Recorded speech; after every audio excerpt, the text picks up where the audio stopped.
Okay, so let's get started. Any questions so far? So everybody understands when is the presentation? Yes, June 7th. And then the report by June 9th. Okay, let's do recently that. Okay, so we are talking about renormalization of QED. So we've been talking about vacuum polarization, and we computed it using DRAC. So now you are the expert of the computation, so I don't think I have to say a lot. So let me try to write down the final expression now. So therefore, this actually. So now let me say minus pi times this diagram. And we compute it. And the result we got so far is this. So we did this kind of computation now using DRAC these times. Because that's nice. Gauge invariant regularization of U divergences. And then DRAC gave us the UV divergence in this pole that came from 0 of gamma function. And then at the end of the day, we got this expression. Now today we're going to take the physics of it, a couple of important aspects of it. So first of all, if you recall, I just collected a whole bunch of, if you wish, original mu with something else, so that I define this to be 4 pi e to the minus Euler constant, and then mu. In case you have forgotten already, so mu came out because we were doing quantum field theory in d dimensions, right? And then so E, originally dimensionless coupling, had now dimension. So we pulled out the dimension full parameter part, which was the 4 minus d over 2, if I remember correctly. Let me double check. Yes. 4 minus d. Yes. So, right. I mean, we can check. We can redo the math, but let me just make sure. Yeah, I was right at the beginning.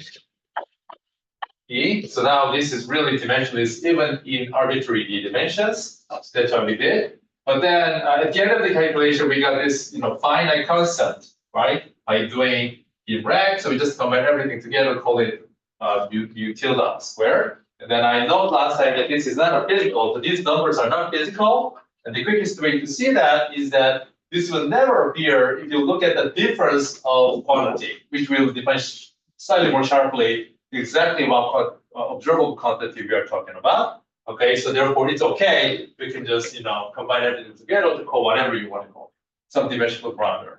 Eventually, this will drop out of the physical computation. Anyway, so that's A, and then B delta. So now we have to recall was m squared minus x1 minus x is good. So now this is regularized quantity. Now let's actually talk about renormalization. And then before I forget, last time we just focused on computing the term that is proportional to G mu nu, and then we fixed it, the term that is proportional to P mu nu by just imposing word identities. Although you should be able to confirm this exact matching by a direct computation without using word identities. In this sense, you can confirm a word identity instead of using it to extract the form. But here we just use it to simplify our computation. Okay, so that's one thing. And then so now we're going to study a little bit of this quantity physically. Well, first thing I want to talk about is a Brest photopropagator.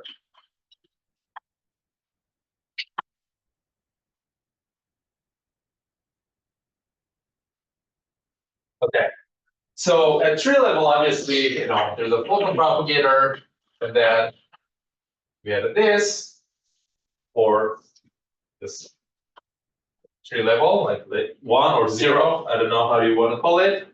And we had a complicated expression, but in one of the case, it's called Lorentz case, different Lorentz.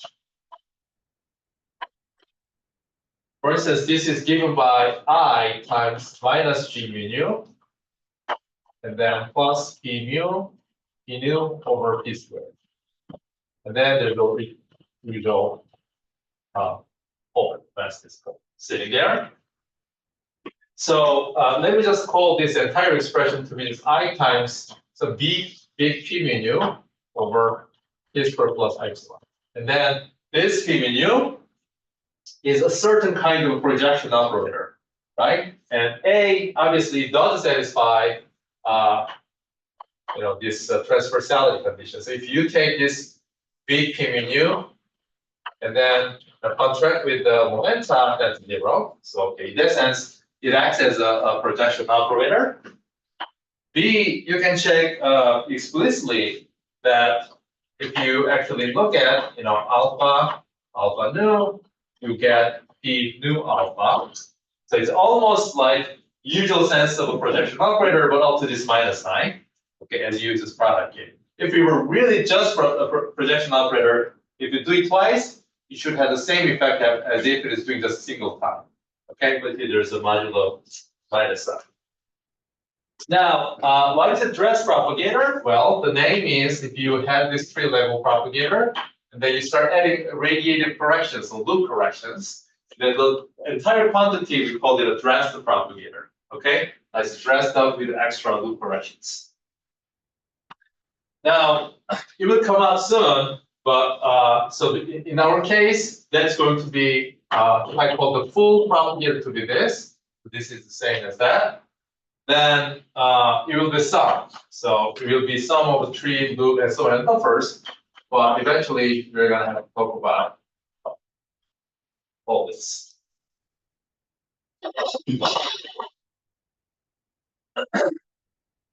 Okay.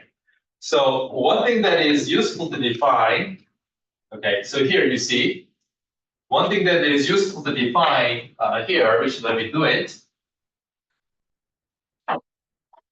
is let me write this as I times, well, I'm writing here, I'm writing just the pi, so in this sense, minus I times P mu nu, so the projection operator is, and then I have to pull it out. So let me call the rest as I times E squared. So there's E squared to keep track of order in the coupling constant. And then there's a one explicit momentum. And then I'm just going to put the rest to be now a scalar function pi 2. Okay, so why am I doing here? I'm just doing things that looks like a tree-level propagator. So the tree-level propagator is a projection times fold. And this is the first correction to the tree-level propagator. Okay, because that was literally computing this diagram if I moved I this side. So basically, I'm defining I times a loop correction to the propagator to be, oh, there should be another I. Yes, so then basically I call it I times pi 2 to be IP mu nu, so that's the same factor as in tree level, and then I'm calling the rest to be this, but I'm just pulling out E squared, explicit parameter counting, and then P squared because I have to pull it out to define the projection operator, the rest will be this scalar function. Okay, so scalar function is literally therefore up to plus minus 1 over 2 pi squared, and then this integral. Okay, so that's my pi 2. So to be absolutely clear, indeed, this thing is just this and the rest. Okay, so that's my pi 2, scalar function pi. Okay. Okay, so far so good. Okay.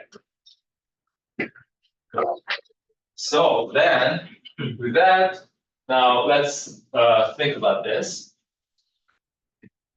So then at tree level, I have P mu over P squared. Let me now omit this I subscription because I can put it back whenever I need to do.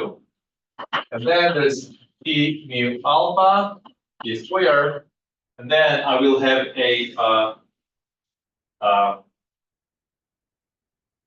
the loop correction. So that's P alpha beta E squared by 2. So let me just skip the argument and then P squared.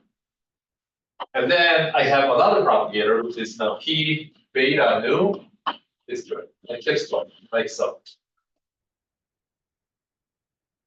So what is useful is let me work out the entire numerator piece of this projection operator part.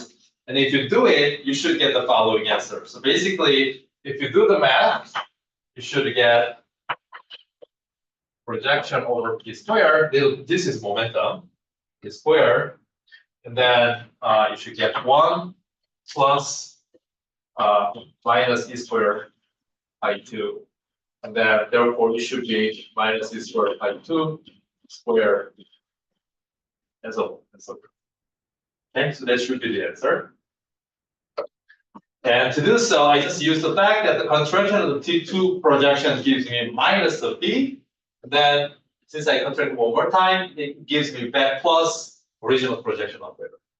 Okay, so if you do it this. Now, already mentioned, this is a tree level and this is loop level. Now, I believe loop level is suppressed by this parameter, small parameter, but also loop factor itself has usual 1 over 16 pi squared. Okay, so 2 is the same as 16. So it is 1 over 16 pi squared. So this is pretty suppressed. However, depending on the exact choice of the momentum you're looking at, so now this guy has a momentum dependence. I told you already that generically, there's a competition between parameter separation and then kinematic enhancement. So this may not be always very small compared to 1. Okay? So in that case, just looking at this way doesn't seem to be very, well justified. So the better way of doing the perturbation theory, therefore, is instead of just looking at this as sum that way, although if you look at the momentum, which does make this overall piece very small compared to 1, then yes, you can still talk about perturbation theory in this way, right? Because there's a 1 plus small correction, you can talk about it that way. But even if you look at the physics at one loop correction level, still, you can just choose a momentum such that this is not very small. Then the better way of doing the physics is actually resum this entire series by first starting from the momentum, which makes this everything small. And then you can analytically continue back to the regime of momentum space. If you do it, you ended up getting a resum propagator. So in that case, you get the following answer. I mean, it's just literally resum here. And so 1 plus E squared by 2. So now this is the sum of the. And this will come up very soon. Now it's slightly different language, but the math is exactly the same. Okay, let's continue. I have to give this expression. So I'm going to use it very soon. Okay.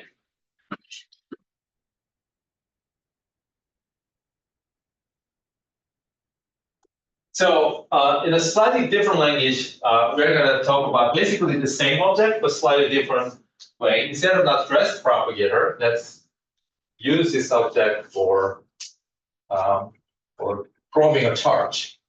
So now I can take this propagator and then put between a source, these two charges. So now basically I'm probing scattering of electrical charge, the guy. But now this propagator back in polarization diagram as a correction to the tree level propagator appears as this way, right? In P-channel, for instance, we're talking about that. Then obviously each of the vertex provide minus IE, and here 2 minus IE, and here 2. So basically, then in this case, what I'm going to get is so now this exact same math can be used to talk about the potential of this thing. So in other words, if you just compute this, literally compute this Feynman diagram, then you're going to get something like minus IE squared, and then propagators. So let me just write in a formal way first. Like 0 for the propagator, and then basically the same, like I pi 0. Let me suppress I pi 2 mu that we computed, and then I pi 0, and then there's a whole corrections. So in this case, you can extract, compared to the propagators, if you multiply extra E square, that is actually defines momentum space potential, Coulomb potential. So the leading order thing will look like E square of P square. So I'm just stripping of all tensor structure of these projection operators. So basically you're left with E square over P square. You might say that, how do I know which one is correct sign here? Should it be plus sign or minus sign?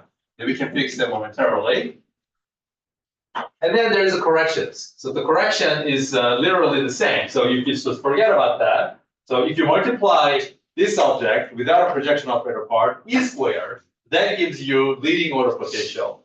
That gives you second, corrections to the leading order potential. So the correction will appear as, let me just write that way.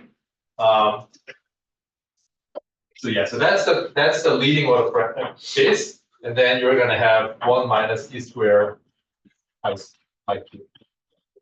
So this is, for now, I have not done resummation yet. Okay? I just literally added the first, tree level and the model correction in this form. Now, the way you can check what is the correct sign here is that if you say, for instance, take this, and then if you do the Fourier transform, only the spatial part, meaning literally only the Fourier transform, only the spatial part. If you want to get the static Coulomb potential, we talked about that. Then you get Gaussian space potential, which is now minus 1 part R E squared, that you'd expect for attractive Coulomb potential. Okay, so for instance, if you had electron positron, you should expect to get attractive Coulomb potential. Okay, what am I saying here? So now let's study this case a little bit. Okay, we know what this integral is. Here we go. And then conceptually, we understand now this is correction to the charge, electric charge. We're going to study renormalization of electric charge. Okay, so I want to shift this expression because eventually I have to.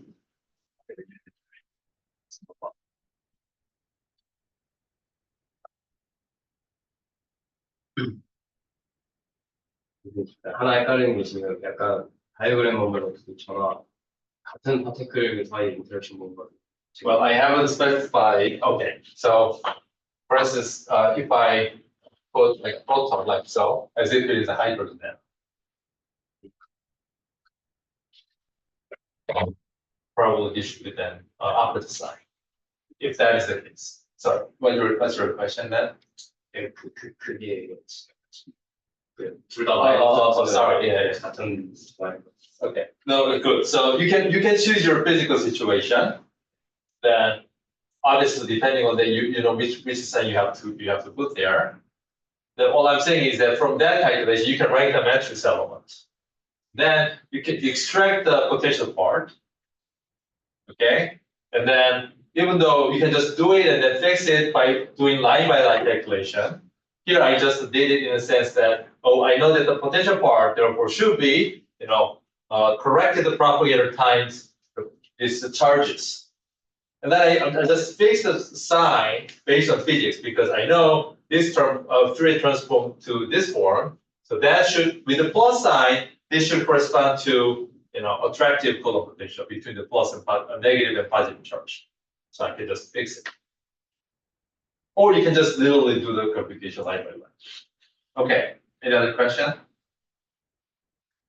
Good. So given this now, since we established the language, Now let's talk about charge renormalization.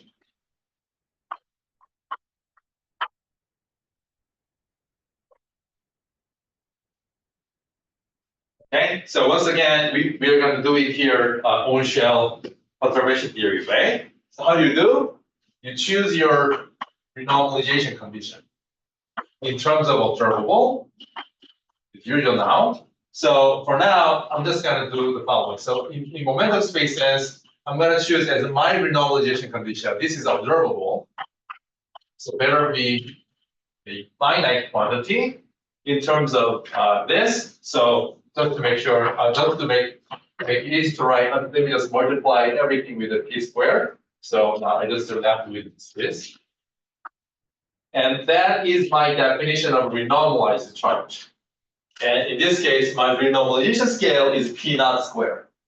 Because I'm going to do the experiment at that energy scale. Okay? And that observable is related to the Lagrangian parameter, which is e squared minus e to the fourth by 2 at p naught squared. Okay, so now we have to actually look at this quantity. Okay, so now we actually have to evaluate this quantity. But I guess we can move on just one more step before we actually start writing down a little bit of expressions. So conceptually then, if you take your renormalization scale, therefore there's a map, one-to-one map between one parameter of the Lagrangian to a one observable, then you can start having a finite relationship among observables. After that, now I can ask, now what about this quantity now? I'm going to do the experiment is slightly different at the scale, p squared. This should be given by this, once again. But I can rewrite this in terms of observed quantity by plugging in. So first of all, you can invert this relationship. So Lagrangian parameter, therefore, up to this order should be given by this. So you can now plug in, and then you should get finite relationship among any observables. Okay, so this is not so clear because this thing had a UV divergence. So now we want to see explicitly that this is a finite relationship, but that should be clear because in this pi 2 integral, what was UV divergent was this 2 over epsilon, which, as it better be, is independent of any momentum. So this is a common constant factor, which will be canceled out between these two. And explicitly, this expression will be 1 over 2 pi squared.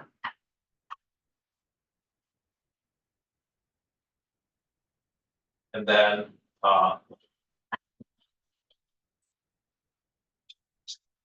square, everything same. So it's a certainly finite relations. Okay, so this is charge renormalization. Okay. That's general. Now we will explore some regimes to explore physics.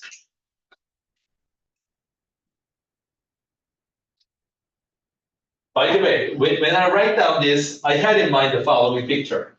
So if I do the measurement of the potential in momentum space at, say, p squared, I have in mind that that thing must behave like 1 over p squared and then such effective charge.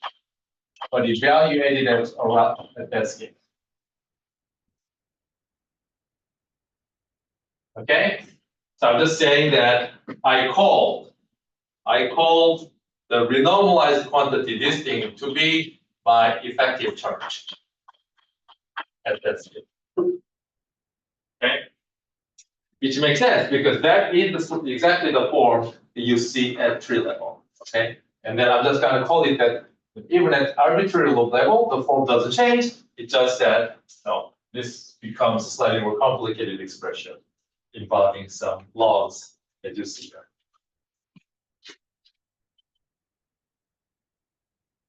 Okay, time for physics now. Any question?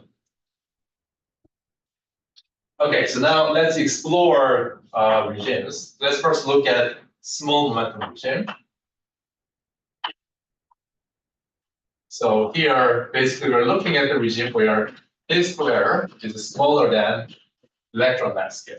So what we are doing here, so there is a say hydrogen atom, or just electron doesn't matter, and then we are trying to measure the charge or Coulomb potential in this sense at a distance much bigger than the electron mass, right? So we're doing a very large distance measurement.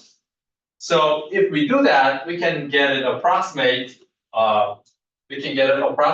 expression. So first, let's pick renormalization scale to be 0. What it means is that I define my renormalized coupling to be the charge that you measure at infinite distance. So this is only effective sense. Okay, it does not have to be really infinite, but really much bigger. That's all that means. So that's that. And then let's look at this quantity. So then effective. Let's see. Let me write it. Oh, everything. If I just recycle here, or I'm just gonna rewrite everything there. I think I can recycle a lot here.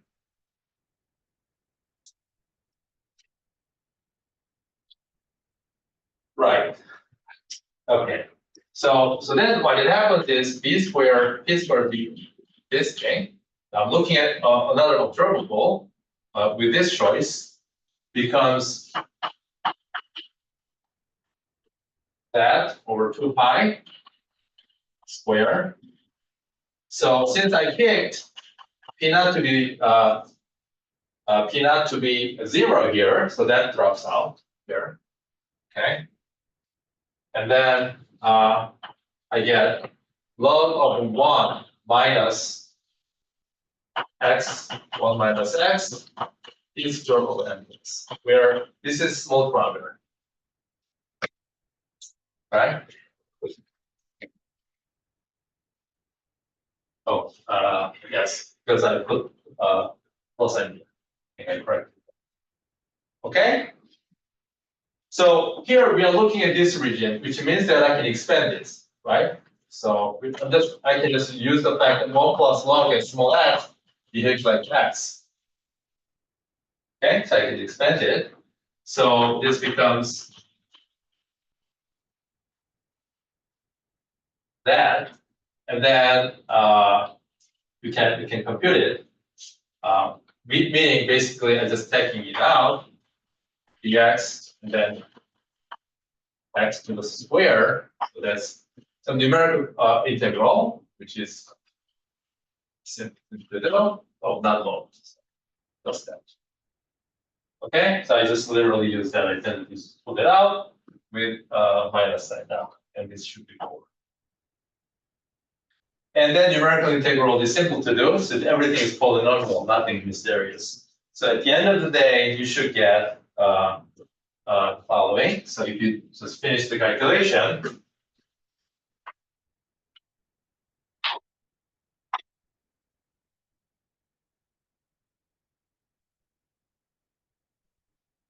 you get now this measurement, Coulomb potential measurement at momentum transfer P squared should be given by ER squared over P squared minus, as an approximation, 6 to 5 squared M squared and e to the 4 ER. Where, just to make sure, you have to always remember that this is defined at renormalization scale at 0. Okay, so that's a computation. What are we doing here? What are we doing here is that suppose you measure an electric charge at infinite distance, meaning a very large distance.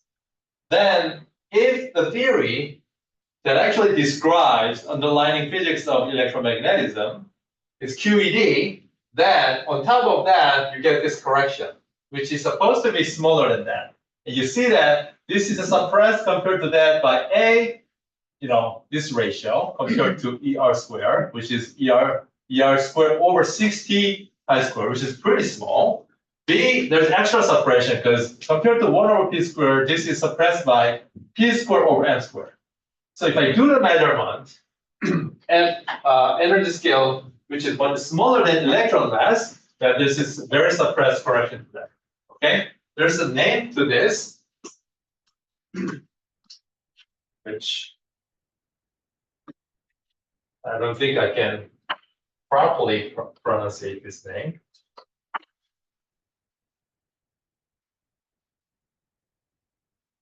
I Googled it. It was not successful. So, guys, good luck. Anyway, there's this correction to that, and historically, obviously, it was important. That's why there's a name for that. And what is the physical meaning of this? The physical meaning of that is this. So suppose you had a proton, for instance, and then there's the electron. Classical, right? Looks like that. And some distance radius r. And then you think that there should be Coulomb potential, which should behave like 4 pi r, and then electric charge. So what that tells you is that if you Fourier transform back this, then in momentum, let me just correct it with that. So there is additional correction to this, which 60 pi square m square e to the fourth. So if you want, I can put that renormalized coupling notation. And this is 1 in momentum space. So if you Fourier transform back, you should get delta function. What it means is that, well outside of whatever something happens here, it behaves like a Coulomb potential. But close to the core of that, there's this certain corrections to the Coulomb potential. Okay? Now, physically, the way you can prove this is that you can check, okay, what is the electron energy state or hydrogen atom energy state, right? And so there's a S channel, like this principal quantum number, there's a S, there's a P, and so on and so forth, keep going. And this, which is completely independent of angle, right? This is only depends on the radius r. Okay, so especially, I mean, this is completely supported exactly at 0 at this approximation. So it turns out that it corrects only the S mode energy density compared to P mode energy density. More correctly, there's notations if you want, but point is that. And without this correction, without taking into account additional, angular momentum dependent energy density, they are degenerate, meaning they're the same. But there are other effects like spin orbit splitting. You learn from the quantum mechanics. But on top of that, there's extra splitting that is provided by this correction. Okay, and turns out this is overall roughly minus 1050. Remember hertz splitting roughly. But among all these splittings, which is known as the lambda shift, by the way, okay.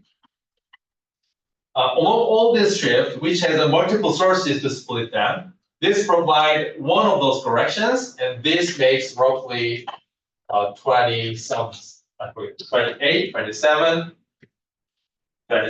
hertz splitting. And by now, I guess you can measure for that this is the correct prediction of QE. Okay, so that's the first physics part of it. Let's do the second physics of it.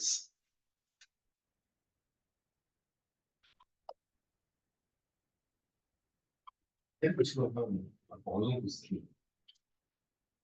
terms of energy, I guess I thought you guys know better than us. Who knows? Hertz converted into EV.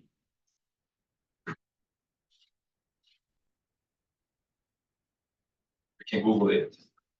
Let me see. Hertz. Megahertz. Hertz. Anyone? Greatest?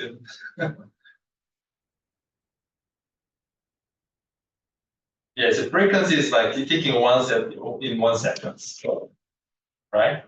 That's so megahertz is 10 to minus 6 times the broader wavelengths. Should be pretty low energy. And then we know that total splitting is a 13 electron volts. That's the total binding energy of hydrogen atom. And among that, it only talks about small splitting. So it's definitely much there is some electron volt energy splitting, but yeah, we can tell if there's a conversion. Okay, so that's the small energy scale physics that we can learn from the vacuum polarization. Let's talk about the large momentum.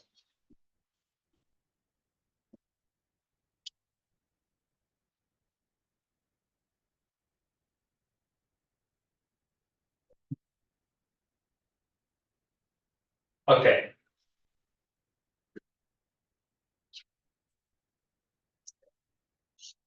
So, well, okay, so you erase that. It was here. So, let's derive one useful formula, which is the general. So this, once again, in case you have forgotten, this is just multiplying E square to the propagator. Okay, so this was E square. Remember, propagator is 1 over P square. That's the leading piece up to this tensorial structures, right? And then V is basically multiplying E square, as I drew before. Like basically, you just multiply 2 E squares to the propagator. And then, so this was the formula that we see again and again today. And the log of difference between the two.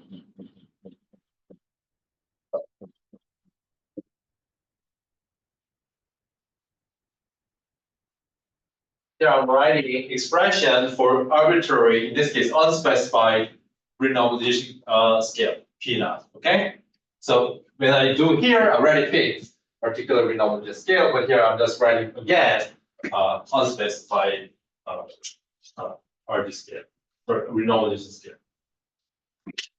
So now we are interested in regime where I'm going to look at the momentum transfer square, which was minus p squared, which is much, much bigger than the electron mass scale.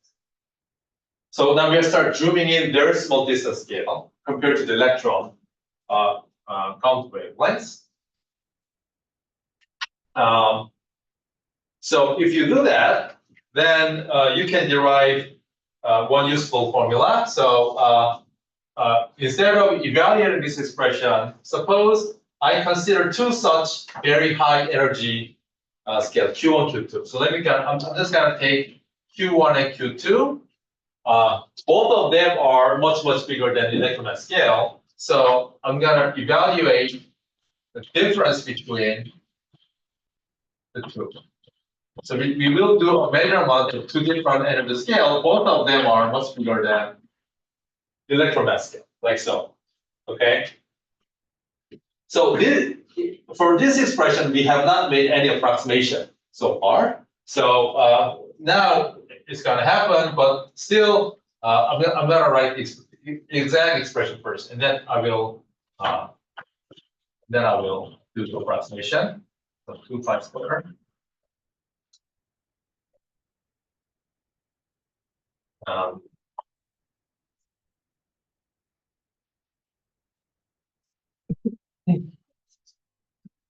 And then, so remember, Q squared is minus P squared. So when I write here, I mean, there is a minus P squared, that I call it Q squared.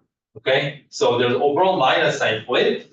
So you should get the following expression. M squared flipped plus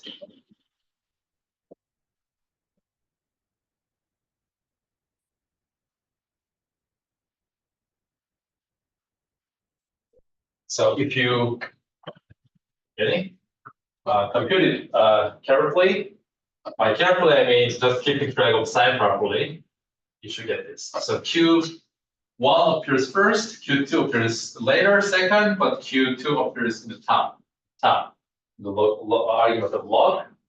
Now I can take a limit where Q's are much bigger than M squared. Then basically I'm just gonna keep Q squared term, then drop the M squared term. And you see that is justified for everywhere except X is either 0 or 1, likely. You might say, what happened at X equal to 0 or 1? When this hits 0 or 1, this becomes 0. You might say, oh, what about here? So if there is a singularity, should I worry about that? And the answer is no, because as soon as, whenever X either is 0 or 1, this becomes 0, and the log of 1 is 0. So you never get any contribution, so I can safely approximate by dropping basically this term and then take the ratio. So if you do that, you should get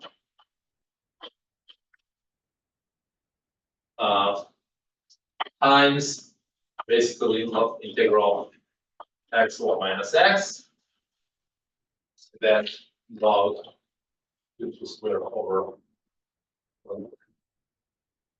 Okay, and then if you do this calculation, this gives you 1 over 6. So I can just rewrite this as dropping this. Okay, so that's the relationship between the two measurements, which is happening at energy much bigger than mass. And then now we have something to talk about it.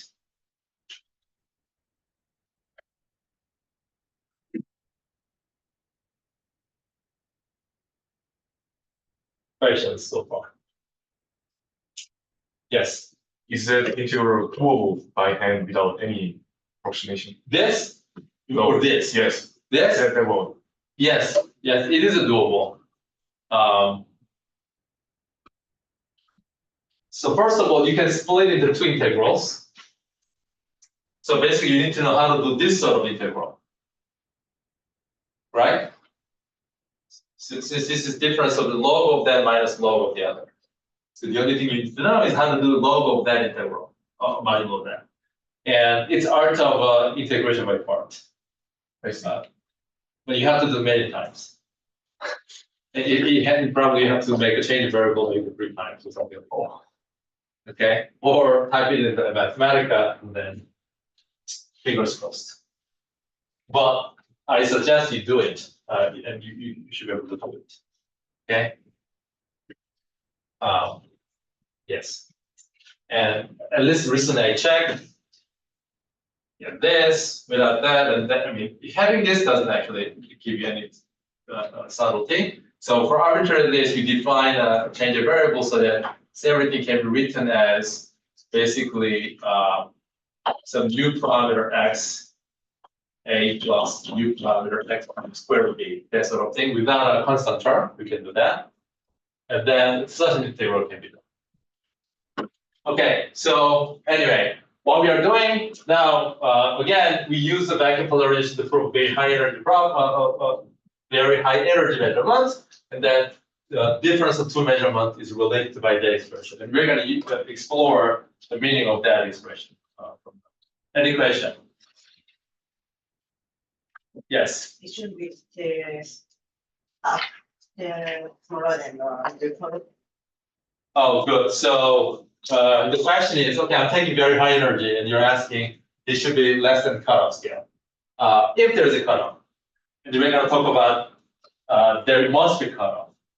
Okay, and therefore it should be below the cutoff.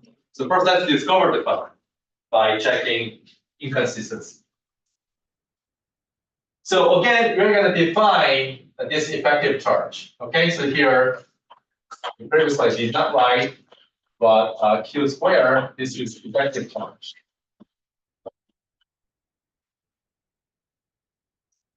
But at, momentum square or the momentum transfers of the size of the Q square. Okay, so the sense or strength of the charge, this equation tells you which you will see explicit expression that the size of the electric charge can change as you change the operating energy scale, right? So that's what this equation means. So therefore, from that equation, let's write it as the effective charge at Q square can be written as the effective charge at another scale, say U square. Because each of these defines the effective charge at a particular scale, right? This combination is the effective charge. So that plus 12 pi square, and then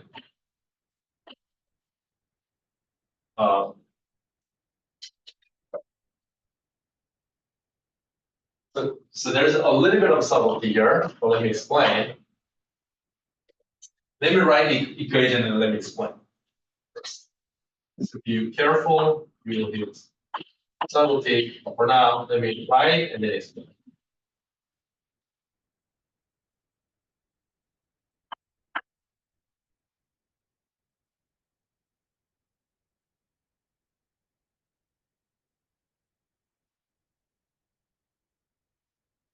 So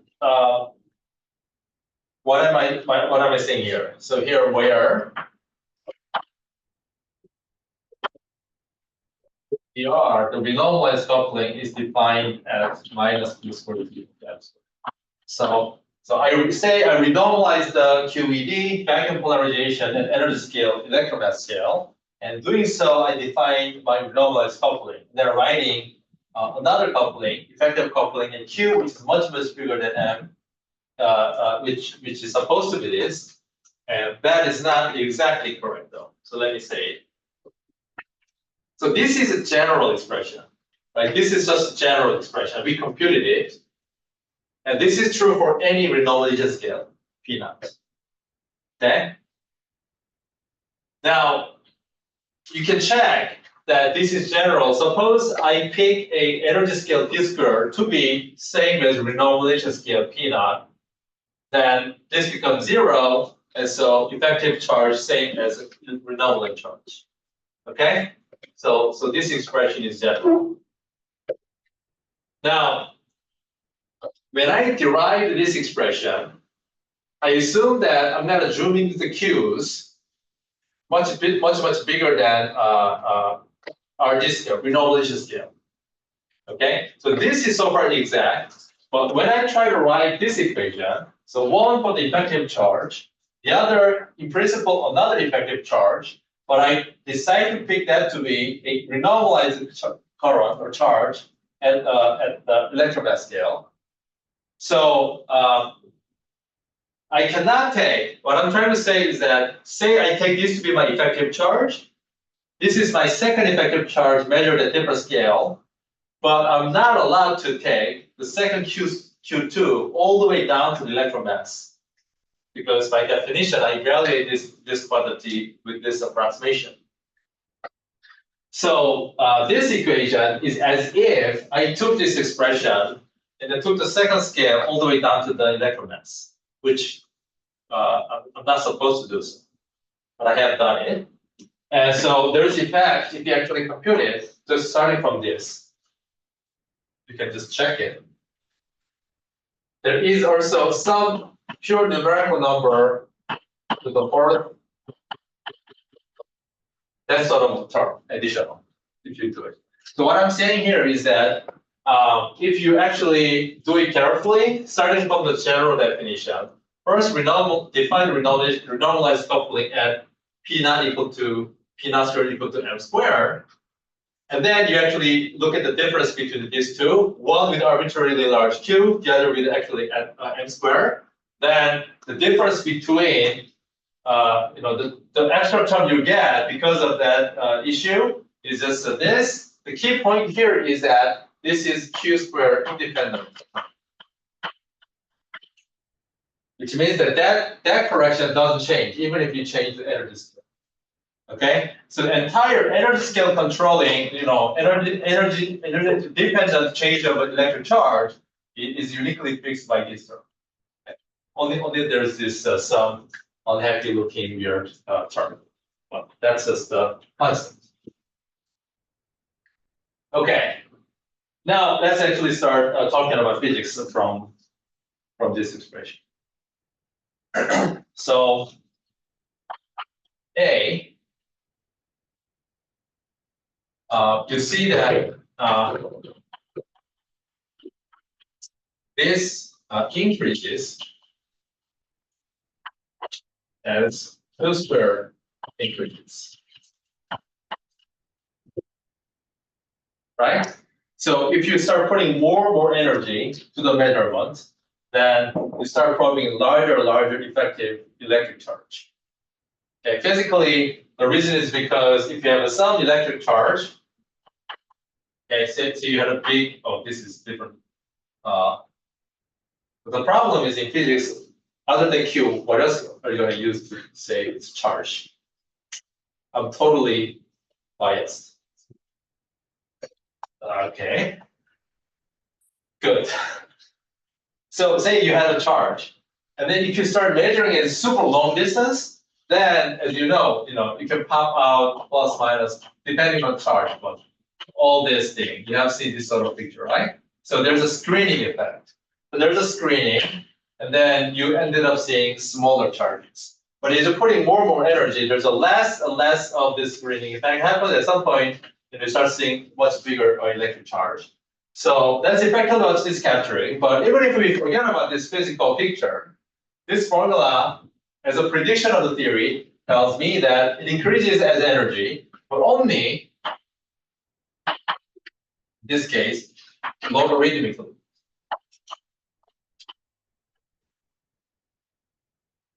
Meaning it's very slowly increases.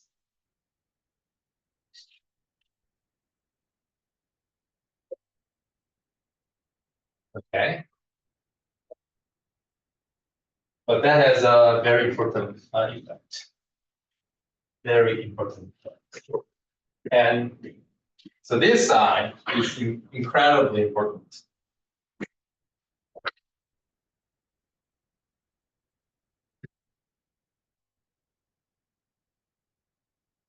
Okay. So that gives me a chance to define what is known as a running coupling. Basically the same concept, but slightly technically more complete. There's a running coupling.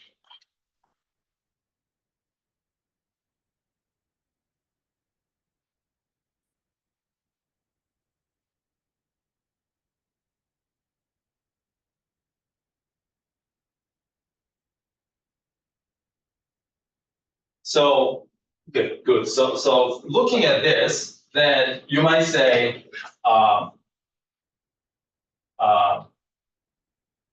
what happens? So first of all, so let me rewrite this slightly for suggestive way. This is ER squared 1 plus. So you have seen this already. Now square 12 pi squared log Q squared M squared. And then some finite thing. So let me drop it.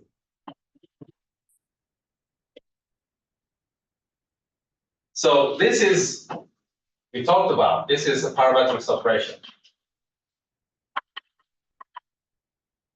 Here parametric includes both small parameter ER suppressed, and then also there's a one loop suppressed, which is roughly 1/60 suppression.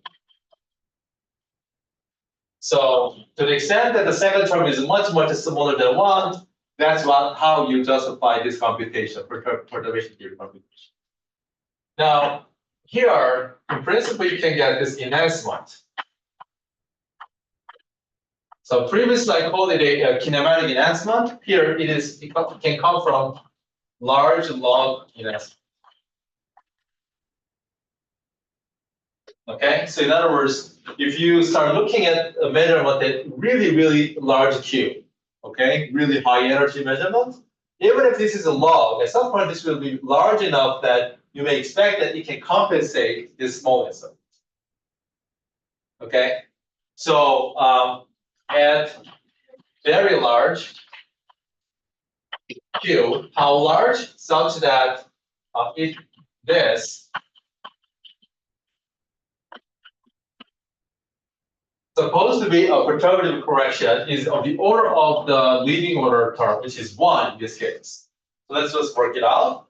So that gives me Q squared is M squared into the pi squared over ER squared.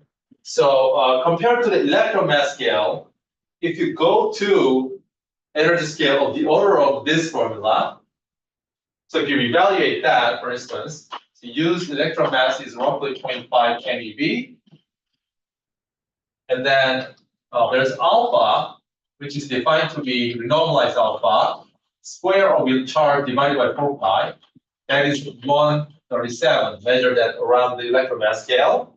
So if you plug in all this number, then the size of this quantity, which is predicted in the sense out of this perturbative calculation, by saying that perturbative expansion should break down around the scale, and that number comes out to be roughly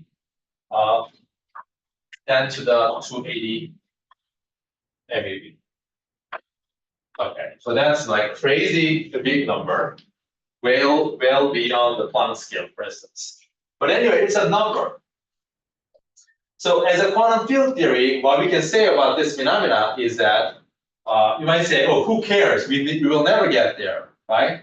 Who cares? But as a mathematical statement, you can make a sharp statement. QED is not a UV complete field theory.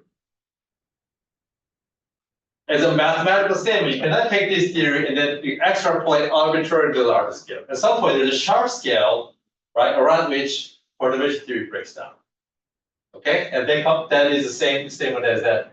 Precisely because this plus sign, because charge increases towards the UV.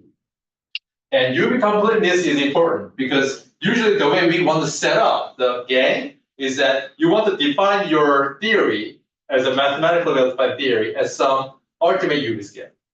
And then let the theory go towards the large energy, smaller energy or larger distance. Why is this usually the theory we talk about? So if you set up the theory as short distance or large energy, say UV cutoff scale, even though that UV cutoff scale came arbitrarily large, nevertheless, I want to play the game. I want to set up the theory at some scale, and then let theory go. Then there's this phenomena that there's a coarse graining in the language of condensed matter. Meaning you start from the ultimately small distance configuration of whatever how do you call lattice.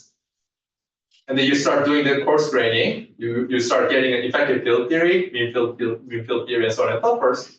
And that direction is unique. So if you specify UV point, going to the IR is unique. But if you give me something in the IR, going up is not unique. Okay? If there was unique, they weren't unique, then you have a 0 chance to get a job. Sorry, I already had a job. Why is that? Because if you tell me phenomena here, then I can tell you ultimate answer, right? Just pulling back. Just solve back, even numerically. So done. We just need 1 week to do the job, and then hooray! Then you just go to other places. So just because running backwards toward the UV is not unique, we all have a happy moment to do the science because we cannot try that. So therefore, we use both directions. A, we try to put as much possible logical consistency we can in the IR and trying to get rid of possible UV features, even though we cannot nail it down single answer out of that. And so we do that as a detective work. Second path, we try out some UV theory and then see if that matches onto what we see in the IR. So we do both jobs. And you have to learn both things. Okay? And this one, what it shows is that it does not tell me ultimate UV fate. It doesn't tell me how does the QED becomes in the UV. At least it says that I'm gonna die, right? At some point. So you have to do something to me before it happens. So that's such a thing. This thing, by the way, is called the Landau fault. So there's a dimensionful thing comes out of the dimensionless computation. Okay, so in a sense, by the way, since we have it here, let me, oh, it was not mentioned this way. Let me just.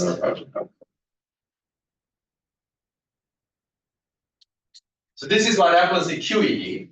In QCD, actually, the opposite happens.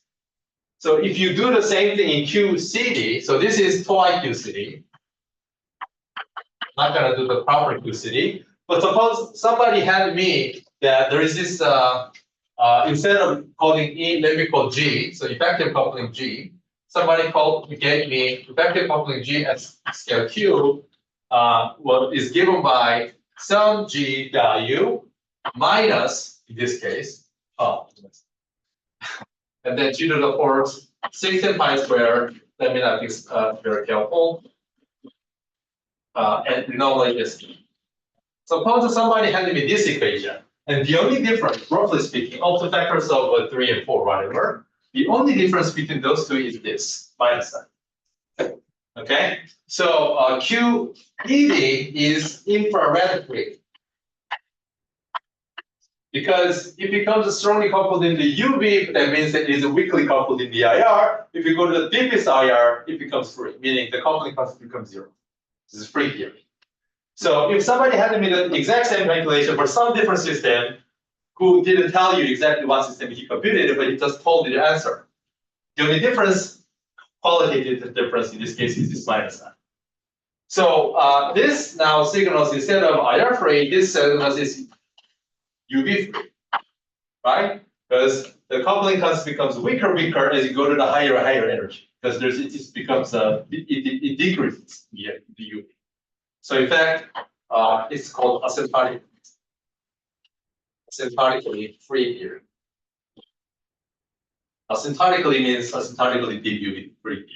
And then if you actually solve this exactly the same way, meaning asking when this correction becomes order of the this correction, this time you should get Q roughly.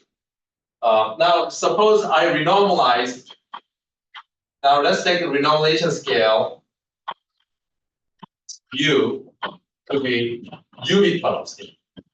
Okay, so let me measure the thing ultimately UV theory. Since I know that ultimately UV, this becomes 0. This minus sign tells me that. So I can pick, this is my renormalization of the coupling, which goes infinity eventually, 0. So if you do that, then you get something like, depending on the exact number, this, or renormalized coupling. Okay? So this is an opposite phenomena as this, probably.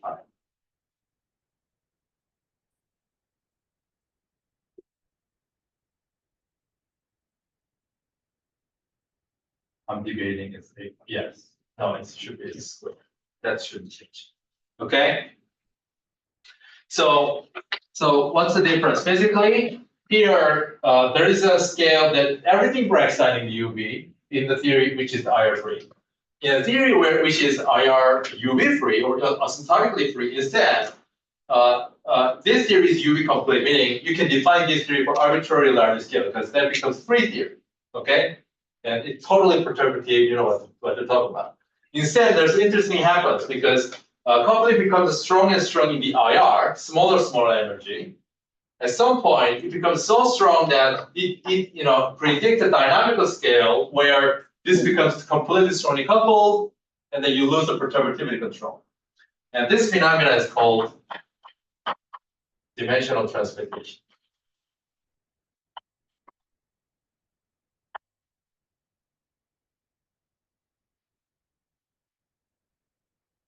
Okay, so it's a generation of a dimension full scale out of a dimensionless parameter.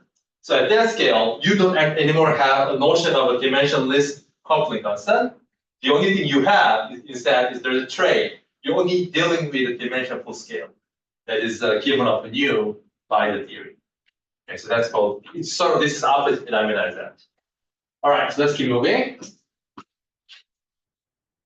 Okay, so I want to use this formula. Skip it.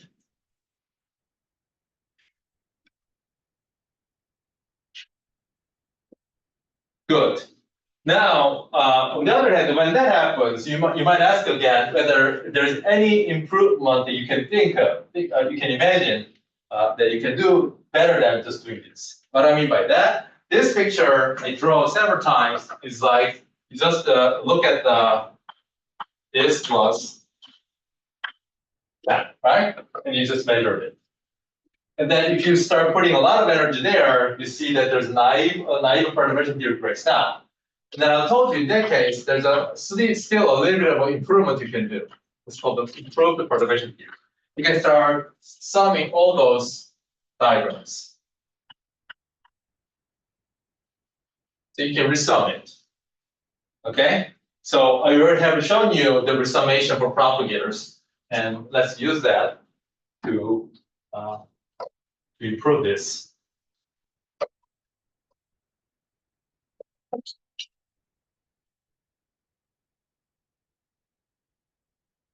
And that resummation will be literally like this. So starting from the tree level, you get this.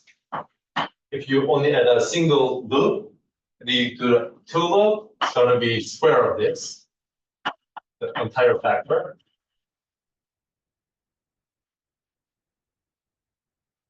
Oops. And then it's going to be power series of this. So suppose we start with the Q square, which is not too big enough that this is already still small enough, okay, compared to 1. Then I can resum this, which becomes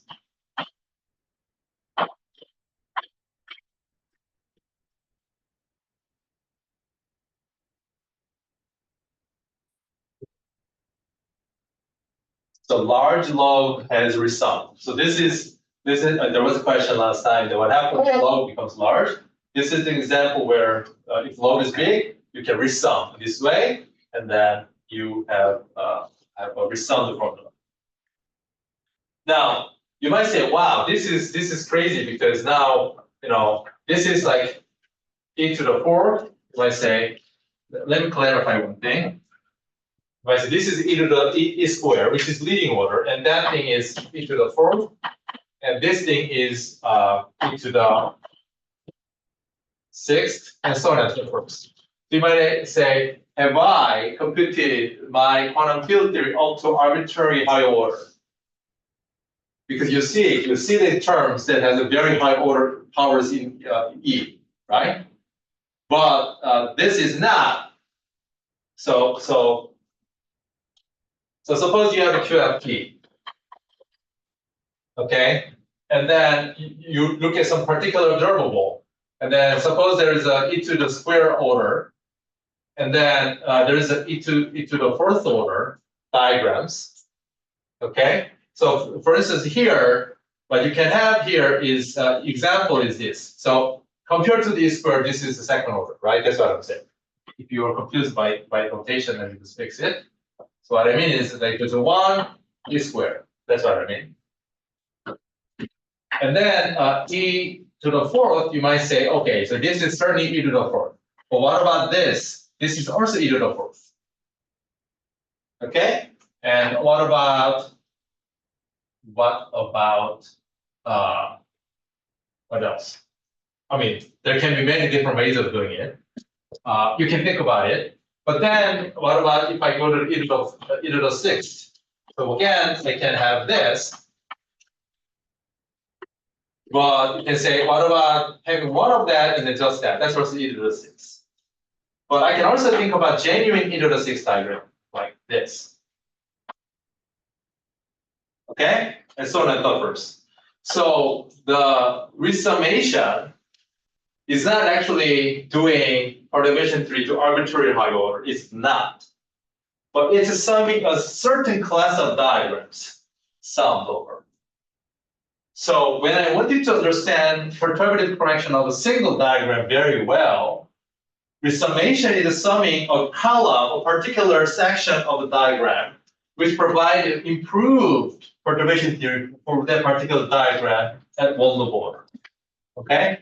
It's different from just literally summing and computing everything. Okay, it's very different. So good. So this is the result. Now we normalize the coupling, and this will give you the same answer as before. Now you can ask, good, wow, this is great, fantastic. I have a closer form. But then you see that this becomes a larger as this becomes a larger, because as you're getting close to the 1 and 1, denominator decreases, then you get a larger answer. At some point, this blows up, right? There's this one as a singularity, as a function of a momentum. And that's exactly the point I defined to you that give you a lambda. That's the condition. Okay? Good.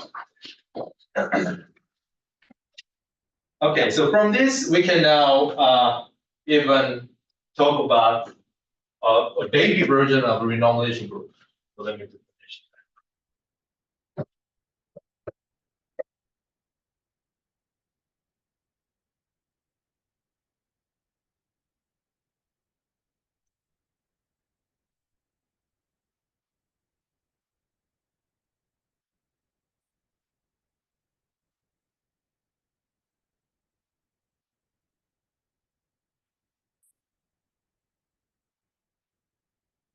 So it's short called RG for renormalization group equation.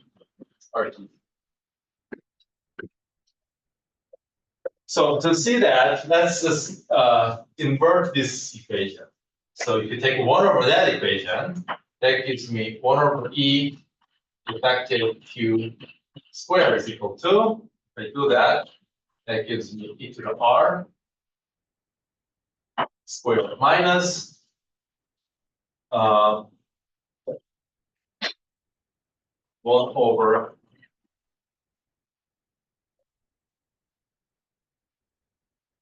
okay, so that's the equation. So far I literally rewrote that equation. Previously, I said, okay, I'm going to use a renormalization scale at M. But in principle, this equation should hold if you're going to pick another renormalization scale. In that case, I have to change this to B. Okay? So if I run machine, and particularly in the scale mu, I do the renormalization, and then I start asking what happens on other scale. But that's the game. Now, here you notice the one feature here. So this side, right-hand side, exists explicit mu dependence. But if you look at the left-hand side, this is mu independent. Right? So what it means is that somehow those mu dependence must cancel each other to render a mu independent interaction.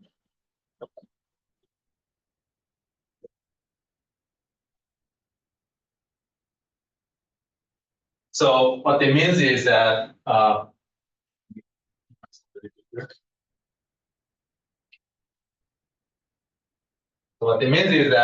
if I take the derivative with respect to mu,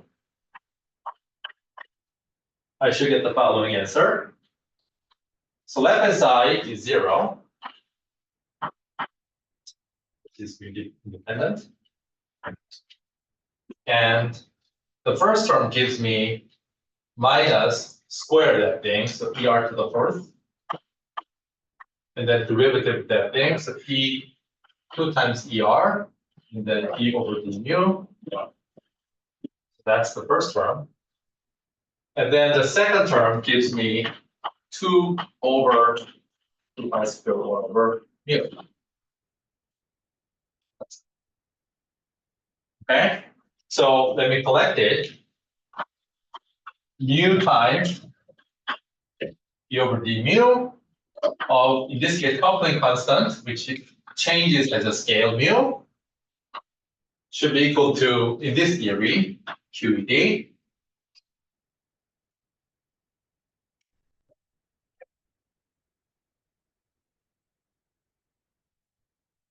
Okay, so that should be what?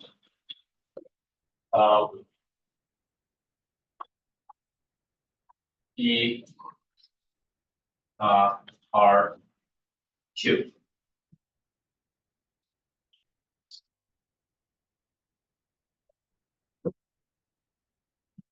So this equation describes a fluid equation, right? This is the first order differential equation.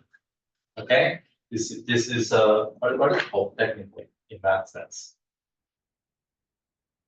In PDE language, what does it call? First order differential equation. It's a first order differential equation. Okay, it's not a second order wave equation. It's a diffusion equation or something like that. Anyway, so it describes how a given parameter of quantum field theory, in this case charge, changes as a scale. So if you look at this, this is like dimension full combination. This is like d over d log mu. So this is dimension full sense of changing scale. And then this side controls the rate of change, and QED comes with a plus sign. And then this right hand side, everything is called the beta function. It's a function of coordinates. So at one loop beta function of QED has a positive sign with a particular sign. Okay, and so that controls how quickly or slowly changes over scale. And anyway, so this is an example of like very simple example of renormalization group flow equation. An equation.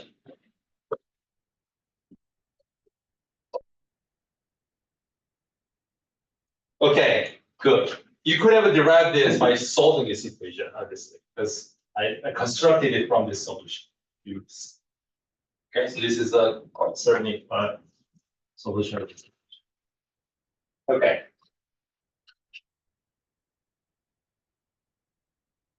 So that's the end of the vacuum polarization. Any questions so far? Okay. Boy.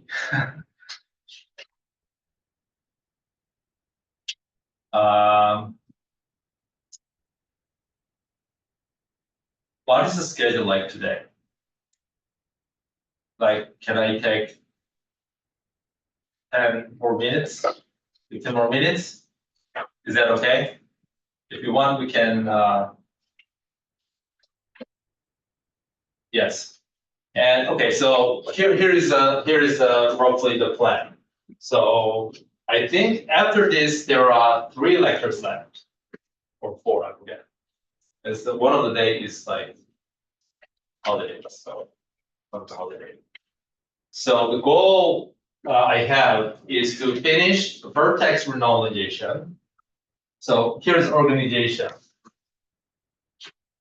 So we sort of done in very detail. So all of the calculational technique we have already developed now. Okay, so we don't have to spend any time on that. So from now on, I'm gonna basically, go through the physics part of it. So we have to look at this part, this vertex renormalization, and we can write down the amplitude for computation. It's your job now. Okay, I have shown you explicitly how to do this. So this is like a photon propagator and the electron photon coupling, and obviously electron propagator. So these are the 3 key diagrams we have to study. So we knocked out all the calculational and the physics side of it. So we're gonna have a quick discussion of this, and then we're gonna have that. Then we're gonna combine all of this together. Okay, so that's the goal. So we have 3 lectures left. Depending on how things go, I may want to have a 1 extra makeup class to cover what I'm planning on. Okay, so that's the goal. Today, let me take like 5 to 10 minutes. I don't know, depending. At least to set up the discussion of this. Okay, and then next time we will actually discuss the technical aspects of it. But before that, any questions? Yes. 저걸 왜 renormalization 그런 equation? Is your question on the equation part, or renormalization part, or the proof part? Okay, that's what I guess. In at least in all the QFT books that I looked at, doesn't explain the group part. So I had that question. I had that question more seriously. So it's like, there must be a reason. Somebody called it group. So I digged in, and I found one math paper written by a French mathematician. And he tried to reconstruct all this RD equation from the perspective of group structure induced by scale transformation. So the change in the scale is, as you can imagine, is actually changing this. So it's scale transformation. And you want to ask whether there's group sort of structure embedded into the quantum field theory that is induced because of that. And he's sort of trying to discuss RG equations from that perspective. So that's all I know so far. Maybe there's a more systematic discussion somewhere, which I don't know. At least I don't think it's there in Weinberg. So that says a lot. Okay. Any other question? Probably he will tell us how it's called. Any other question? Okay, so let's just set up the discussion for this. And then we'll end there.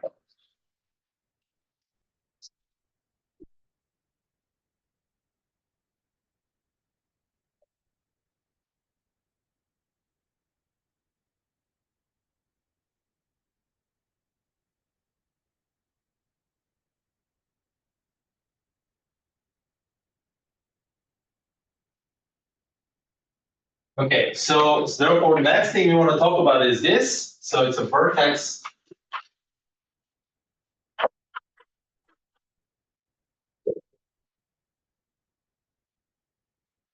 normalization. And the associated the physics quantity. So this one is obviously, they call it a photon conjugate renormalization. But we call it a negative polarization because there was a physics meaning to that.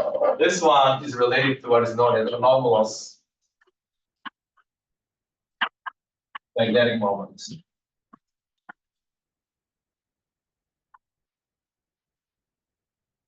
So I just want to set up why this is related to anomalous magnetic moment. Okay? And so I want to make a connection. After that, I'm just gonna run and talk about this thing. So to do this, first recall that for free fermion, does this look like fermion? So not actually. So there's free fermion, and then the greatest motion for free Dirac fermion was this. And crucially, I stressed during the lecture, if you do this, and then using gamma matrix algebra now, there's a commutator part, there's an anti-commutator part, and this becomes box plus m squared sine 0. So the point here is that what it was a Dirac equation is equivalent to, in this sense, a Klein-Gordon equation. And we know the Klein-Gordon equation has to be fulfilled for any relativistic particle, right? So this is literal dispersion relation. Good. Now, the question here, the key question to that point is that what if fermion coupled to massless vector field and mu? Okay, so what then will happen? So we know that the equation's motion then is given by slash minus m side of this one. So this is plus IEA mu. So let me see. Yes. Okay. Now you can ask, first of all, before this, by the way, for charge the scalar, where you have like a 5 square minus square root of 0, or not 0, what I was saying, like one. Okay, then for charge the scalar, equation's motion becomes basically this plus m squared of 5 equal to 0. Let me write again. So that means it becomes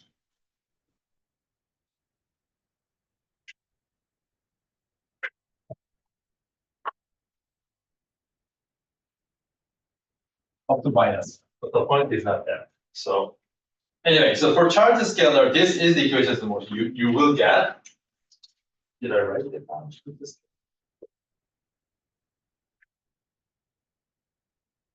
Anyway, so you should get something like this. So now let's see. Okay, for free fermion, the point. What's the point I'm trying to make here? For free fermion, the equation of motion is actually equivalent to the free scalar. And let's see if that's the case for fermion coupled to vector boson. We get the same equation as a charge scalar coupled to vector boson. So to do that, we can literally do the same operation. So we just multiply this factor with the original equation. And using this identity, which you can compute it explicitly, the straightforward exercise, F mu nu sigma mu nu, where sigma mu nu is I over 2 mu. So using this, you get the following equations of motion. So if you do that, you should get Fermi equations of motion becomes. So far, that is the same as scalar. Okay, that's what you get. However, in this case, since it's coupled to vector boson, there's an extra term.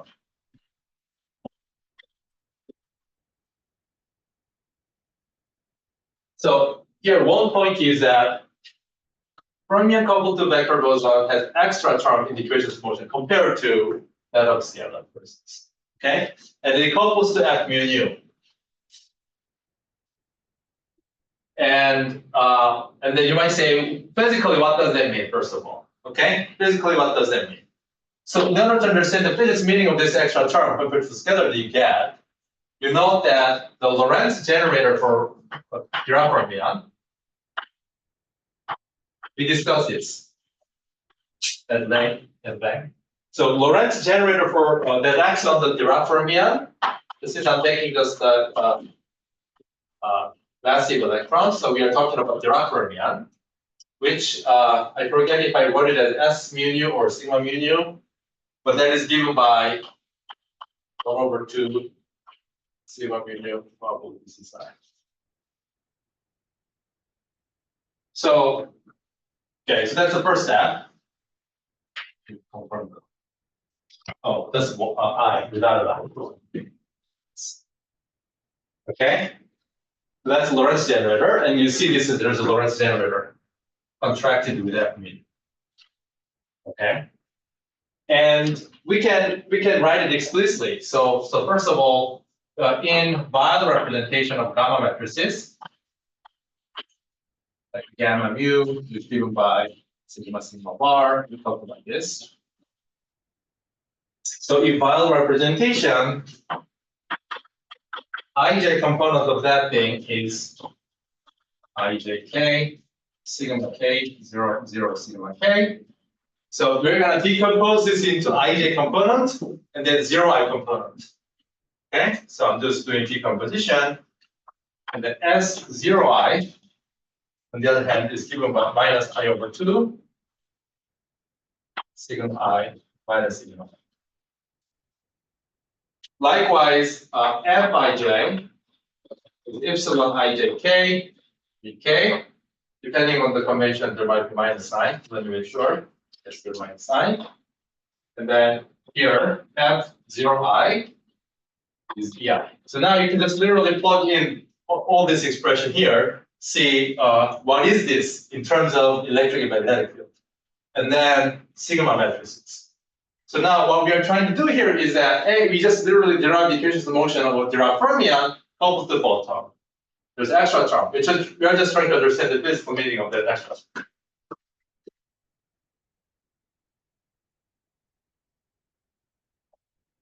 So if you plug in, you should get the following answer. So equations of motion, in addition to this, that I already wrote, you get minus d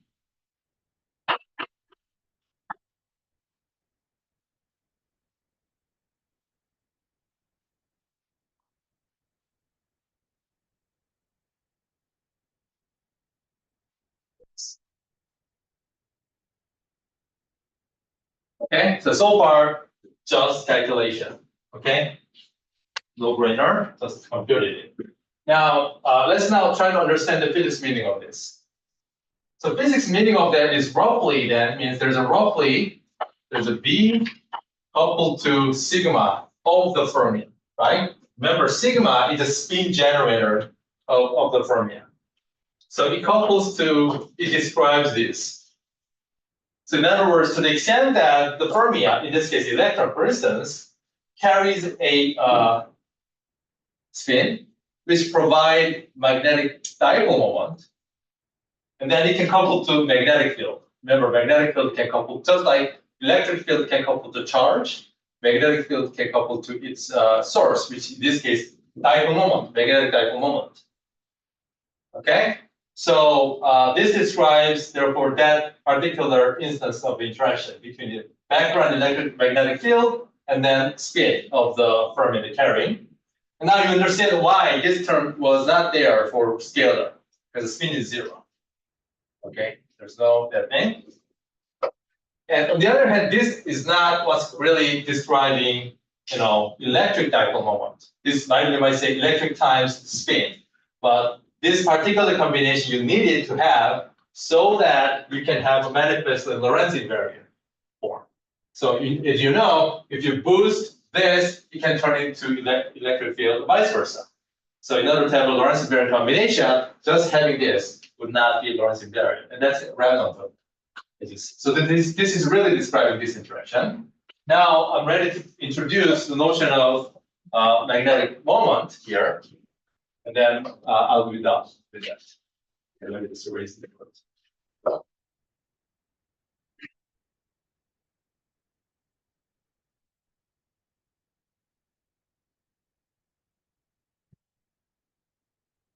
So you can take a non-relativistic limit of this equation. Okay, you can take non-relativistic limit from each limit. The size of the three moments that is smaller than the mass. So if you do it,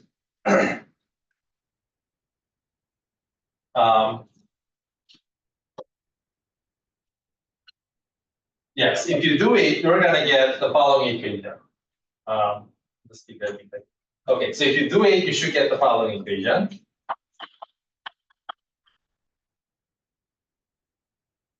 Okay, instead, let me actually just do the following. Okay, this is a valid step, but let me instead do the following thing. So take this equation, okay? Take this equation, divide by 1/2m, and then noting the fact that this thing has d0 squared minus di squared, where d0 squared is like I times time derivative, which is like Hamiltonian, minus e times a0 squared. And then this thing, on the other hand, has 3 momenta minus a vector squared. So once again, I'm going to take this equation divided by 1/2. And then I'm just going to write this equation. So in momentum space,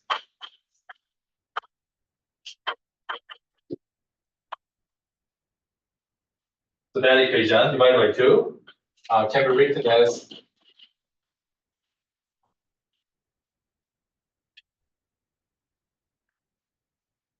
equal to. So because there's a relative minus sign, I moved the rest to the other side. So m squared will turn into m/2 because I divided by 2m. Then there's a momenta. Okay. And then this term will become divided by 2, roughly, actually, this. And then there's e term. But I'm not very interested in times sum.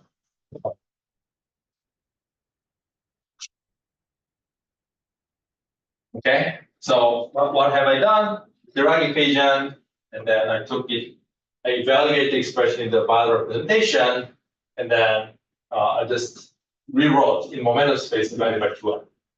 Why? Historically, the notion about a magnetic moment of the electron or fermion was written down and studied in our relativistic situation.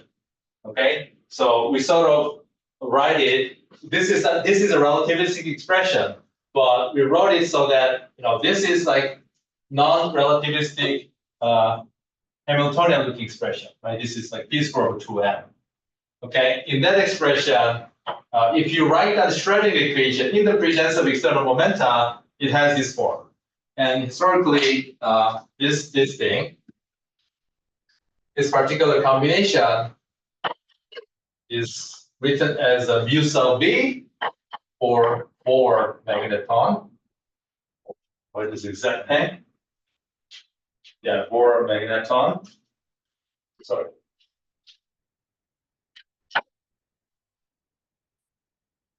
And then more crucially for us, so this literally describes the strength of coupling between the spin and then external magnetic field.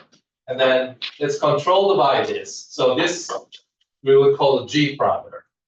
So there's a unit and then there's a G parameter. So this tells that at tree level, the right equation makes a prediction that this G factor should be exactly 2. Okay? And the question is, if we start looking, so meaning this came from interaction between the electron and the photon. As I will show next time that this thing literally included this interaction. The strength is exactly 2. Now, if we start adding a loop corrections to that, now we are asking what is the correction to this, and that we will call anomalous magnetic moment. Okay? And so we are going to study that is. Any questions? Okay, so that will be it for today.